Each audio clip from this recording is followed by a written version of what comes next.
সম্মানিত ভাতৃমণ্ডলী, একটি হাদিস যারা শবে বরাত করে তারা খুব পেশ করে, সেই হাদিসটা সঠিক অর্থটি শোনেন, ভুল অর্থ করে আর ভুল বোঝায় মানুষকে। হাদিসটাতে কি আছে শোনেন, এবং হাদিসটা সহিহ না জয়ীফ সেটাও শোনেন। হাদিস ইবনে মাজাই রয়েছে, অনেক মুহাদ্দিসিনরা হাদিসটাকে জয়ীফ বলেছেন, কিন্তু কিছু কিছু মুহাদ্দিসিন হাদিসটাকে হাসান মানে গ্রহণযোগ্য বলেছেন, যেমন আলবানী রাহিমাহুল্লাহ হাসান বলেছেন। ধরেই নিলাম যে হাদিসটা হচ্ছে আমলযোগ্য বা হাসান, তাহলে তার অর্থটা কি এবং তার আমলটা কি এটা শোনেন।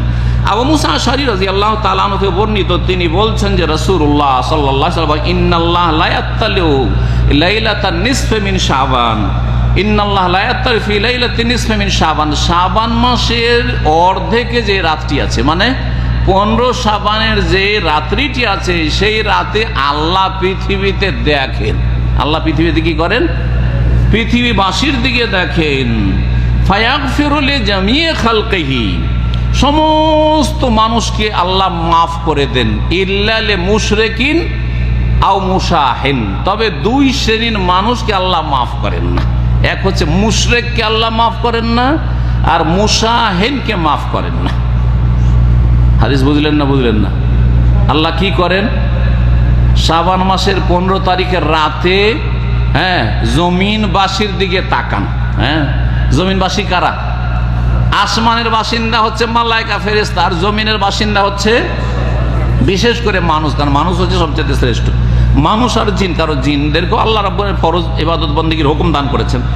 জিন এবং ইনসানের দিকে আল্লাহর যে সৃষ্টি তাদের দিকে তাকান, সবাইকে মাফ করে দেন, একমাত্র দুই শ্রেণীর মানুষকে মাফ করেন না। এক হচ্ছে যারা শিরকি আকীদা রাখে, শিরকি কথা বলে, শিরকি আমল করে, যারা মনে করে যে আল্লাহর ওলিরা উদ্ধার করতে পারে, আল্লাহর ওলিরা রুজির মালিক, আল্লাহর ওলিরা ছেলে মেয়ে দিতে পারে, আল্লাহর ওলিরা রোগ ভালো করতে পারে, আল্লাহর ওলিদের ওরসে গেলে বা খাসি মোরগ জবাই করলে, তাদের মাজারে মান্নত করলে, আরজি করলে মনের কামনা বাসনা পূরণ হয়, এরা মুশরিক, এদেরকে মাফ করেন না। এদেরকে মাফ করেন, যারা শিরকারী তাদেরকে মাফ করেন না।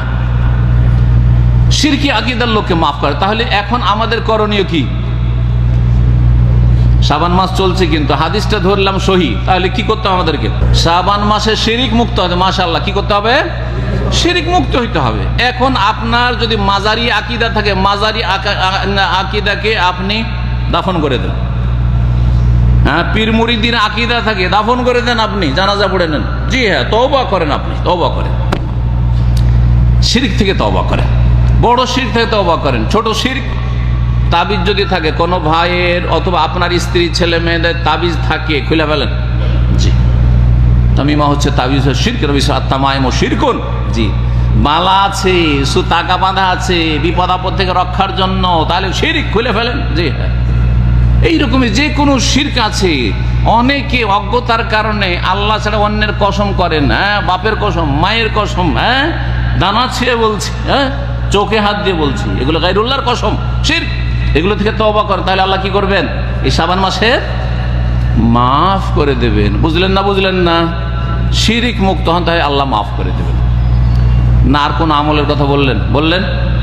আর কাকে মাফ করবেন না? মুশাহিনকে মাফ করে। মুশাহিন মানে, মুশাহিনের দুটো তর্জমা, মুশাহিনের দুটো তাফসীর। একটা হচ্ছে মুশাহিন মানে শাহানা থেকে, শাহানা মানে বিদ্বেষী, যার অন্তরে বিদ্বেষ আছে, শত্রুতা আছে, মুসলিমের সাথে বিদ্বেষ রাখে, শত্রুতা রাখে, হিংসা রাখে, দুশ্মনী রাখে, পাড়া প্রতিবেশীর সাথে, রুমমেটদের সাথে দুশ্মনী রাখে, শেখে দুশ্মনী রাখে, দায়ীতে দুশ্মনী রাখে, হুজুরে দুশ্মনী রাখে।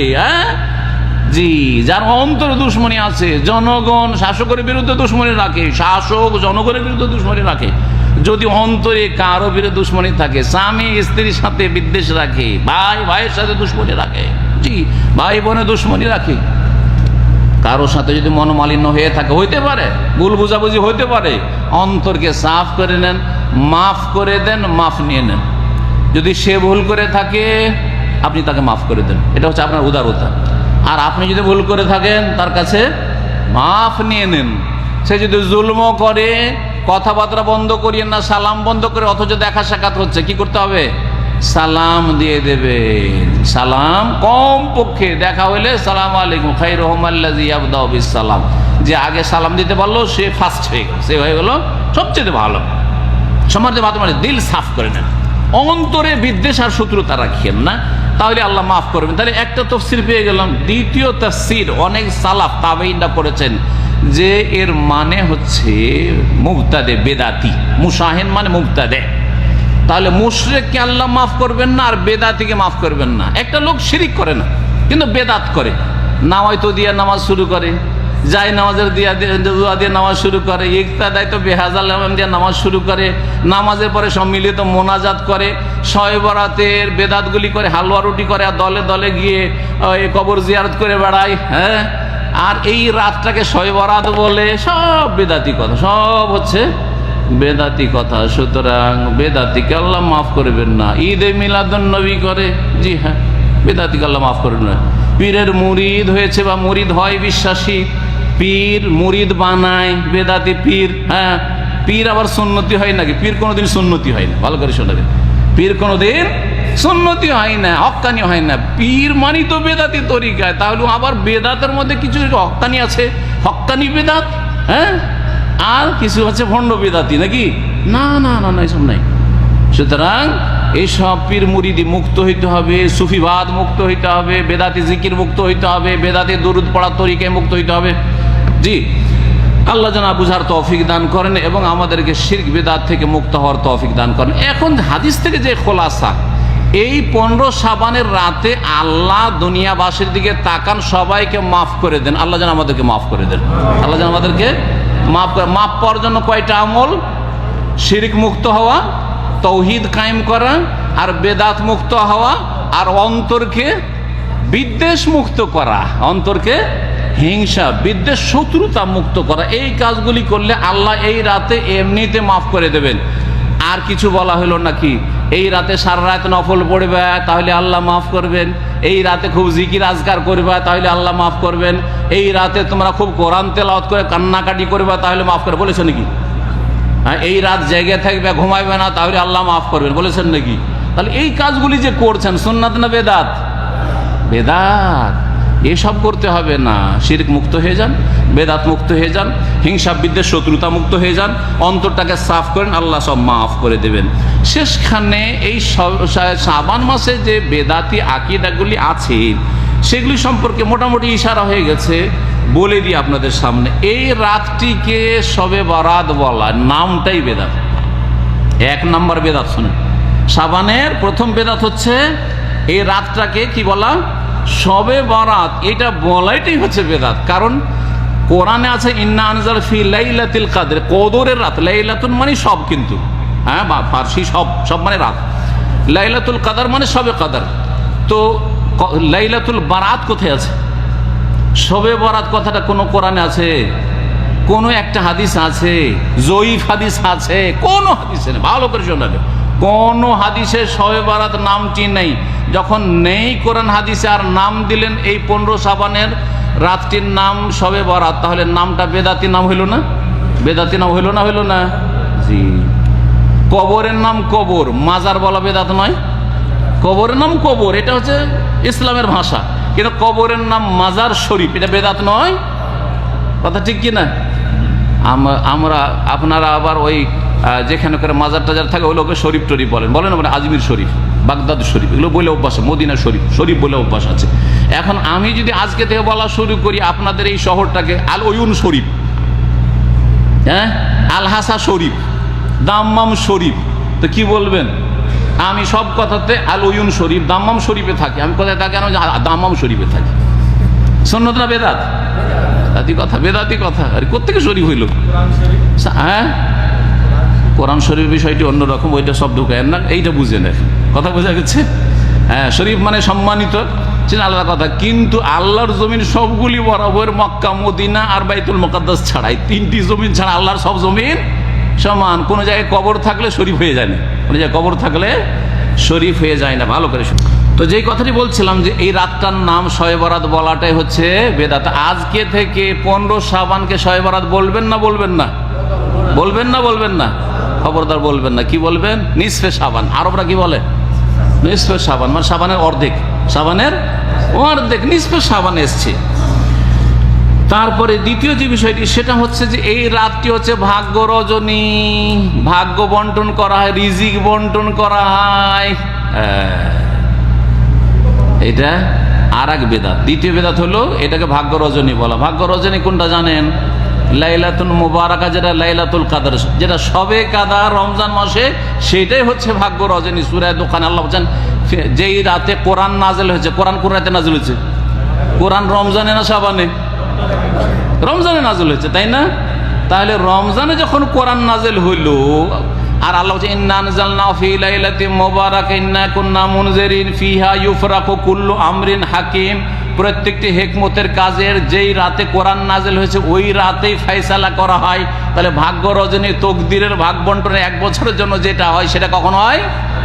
কোরআন নাজিলের রাতে, সেটা লাইলাতুল কদর রমজান মাসে, এই 15 শাবানের নয়। তাহলে দ্বিতীয় বেদাত এটা হলো। তৃতীয় বেদাত হচ্ছে 15 শাবানের দিনে রোজা রাখা, রাত্রে নফল পড়ে, তাহাজ্জুদ পড়ে, জিকির আজকার করে রাত্রি যাপন করা, জেগে থাকা, এটা হচ্ছে বেদাত। আপনি অন্য রাতে যতটা তাহাজ্জুদ পড়ে অতটাই তাহাজ্জুদ পড়ে, ওর বেশি না। তারপরে 4 নম্বর বেদাত হচ্ছে দলে দলে গিয়ে এই শাবানের 15 তারিখের রাতে, যেটাকে শবে বরাত বলছেন, কবর জিয়ারত করা, কবরস্থানে গিয়ে কবরস্থানকে আলোকিত করা, বাতি টাতি দিয়ে লাইটিং করা, আর সেখানে গিয়ে দলে দলে কি করা? কবর জিয়ারত করা। এটি বিদআত, হাদিস হচ্ছে যায়ীফ। 5 নম্বর বেদাত হচ্ছে যে হালুয়া রুটি, ভালো ভালো খাবার তৈরি করা, মিষ্টি মাছটি তৈরি করে নিজে খাওয়া আর পাড়া প্রতিবেশীকে খাওয়ানো। কিসে? এই 15 শাবানে। এগুলো আমাদের দেশে আছে না নেই? জি হ্যাঁ। আর হালুয়া খাই, এটার একটা রহস্য শুনিয়ে দিয়ে শেষ করে দিই। আমাদের দেশের লোকেরা বেদাত যেটা কি করে, শাবান মাসের 15 তারিখে যেটাকে শবে বরাত বলে, এতে হালুয়া খায়। হালুয়া খাওয়া জানেন না? জানেন না? হালুয়া খায়। আর কি বলে জানেন? হালুয়া খাওয়াটাও সুন্নাত। হালুয়া খাওয়াটাও কিরকম সুন্নাত বলছে? দাঁত ভাঙা সুন্নাত। নবী সাল্লাল্লাহু আলাইহি ওয়াসাল্লামের ওহদের যুদ্ধে দাঁত মোবারক শহীদ হয়েছিল, জানেন তো, তাই না?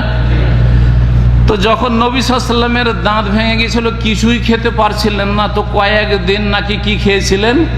হালুয়া খেয়েছিলেন। কি খেয়েছিলেন? হালুয়া খেয়েছিলেন। সেই জন্য এই আমাদের বিদাতি ভাইয়েরা কি করে, শাবান মাসের 15 তারিখে রাতে হালুয়া নিজেরা খায় আর অন্যদেরকে হালুয়া খাওয়ায়। বলছে এটা নবীর সুন্নাত, নবীর দাঁত ভেঙে হালুয়া খেয়েছে, আমরা বিনা দাঁত ভাঙাতে হালুয়া খাচ্ছি। কথা বুঝতে পেরেছেন? এতটুকু তো শুনলেন, এতে হাসলেন। আরো মজার কথা শুনেন। নবীর দাঁত ভেঙেছে শাওয়াল মাসে, রমজানের পরে। ওহুদের যুদ্ধ হয়েছে শাওয়াল মাসে, রমজানের কয়েকদিন পরে। ভালো করে শুনেন, ওহুদ যুদ্ধ কোন মাসে হয়েছে? শাওয়াল মাসে। আর এরা হালুয়া খায় কখন? শাবান মাসে, মানে 2 মাস আগে হালুয়া খেয়ে নেয়। আর ধৈর্য ধরতে পারে না যে ইয়া রাসূলুল্লাহ এত দেরি করে আপনি শাওয়াল মাসে হালুয়া খাচ্ছেন, আমরা ধৈর্য ধরতে পারি না, আমরা 2 মাস আগে হালুয়া খেয়ে পারে। কথা বুঝতে পেরেছেন? এই হলে এদের ধর্মকর্ম। আল্লাহ যেন হেফাজত করেন এবং আপনাদেরকে রমজান মাসে আল্লাহ সিয়াম কিয়ামের তৌফিক দান করেন এবং আমাদের সকলের গুনাহ খাতা মাফ করে দেন। আল্লাহ আমাদেরকে পাক পবিত্র হয়ে রমজান মাসে প্রবেশের তৌফিক দান করেন। রমজান মাসে প্রবেশ করতে হবে ভালো অবস্থায়। আর ভালো অবস্থা হচ্ছে তওবা করে ক্লিন হয়ে যাওয়া। তওবা করা হচ্ছে গোসল করার মতো, পরিষ্কার পরিচ্ছন্ন হওয়ার মতো। সারাদিন কাজ করেছেন, ময়লা মাটি শরীরে লেগেছে, আজকে এই যে মাহফিলে এসেছেন, মসজিদে এসেছেন, গোসল করে এসছেন না আসেননি? হ্যাঁ, পরিষ্কার হয়ে এসছেন না আসেননি? কথা ঠিক কিনা? তো ঠিক ওই রকমই রমজান মাসে আপনি যাবেন, তার আগে আপনি পরিষ্কার পরিচ্ছন্ন হয়ে যান গুনার নোংরামি থেকে। কিসের মাধ্যমে? তওবা করার মাধ্যমে, যে আল্লাহ যা করেছে আর করব না, আল্লাহ তুমি মাফ করে দাও। ক্ষমাও চান, ইস্তেগফার করেন, ক্ষমা চান, আর তওবা করেন যে আর এইরকম ভুল করব না। সুতরাং আল্লাহ ফজরের নামাজ ছাড়তাম, আর ছাড়বো না। আল্লাহ রোজাতে ঘাটতি করে, আর কোনো জীবনে ফরজ রোজা ছাড়বো না। আল্লাহ এতদিন জাকাত দিনই ঘাটতি করেছি, আর জাকাতে কোনো রকমের ত্রুটি ঘাটতি করব না। আল্লাহ এতদিন হজ করিনি, এইবারেই হজ করব। আল্লাহ আমি এই হারাম খেতাম, আর হারাম খাবো না। আল্লাহ এই হারাম দেখতাম, আর হারাম দেখবো না। এইভাবে প্রত্যেকটি গুনাহ থেকে তওবা করার মাধ্যমে সাফ সুতরা পরিষ্কার পরিচ্ছন্ন হয়ে রমজান মাসে প্রবেশ করেন। রমজান মাসকে আল্লাহ যেন মোবারক করুন। আল্লাহ আমাদের সকলের গুনাহ খাতা যেন মাফ করে দেন। আপনাদের গুনাহ খাতাকে আল্লাহ যেন মাফ করাবার তৌফিক দান করেন। রমজান মাসে ফরজ নফল সমস্ত রকম ইবাদত বন্দেগী বেশি করে আখিরাতের সম্বল গ্রহণের তৌফিক দান করেন, গুনহার বোঝা হালকা করার তৌফিক দান করেন। আল্লাহ আমাদেরকে রমজান মাসে যেন কবুল করে নেন। রব্বানা তাকাব্বাল মিন্না ইন্নাকা আনতাস সামিউল আলিম ওয়া তুব আলাইনা ইন্নাকা আনতাত তাওয়াবুর রাহিম। সুবহান রাব্বিকা রাব্বিল ইজ্জাতি আম্মা ইয়াসিফুন ওয়া সালামুন আলাল মুরসালিন ওয়ালহামদুলিল্লাহি রাব্বিল আলামিন ওয়া জাযাকুমুল্লাহু খাইরান।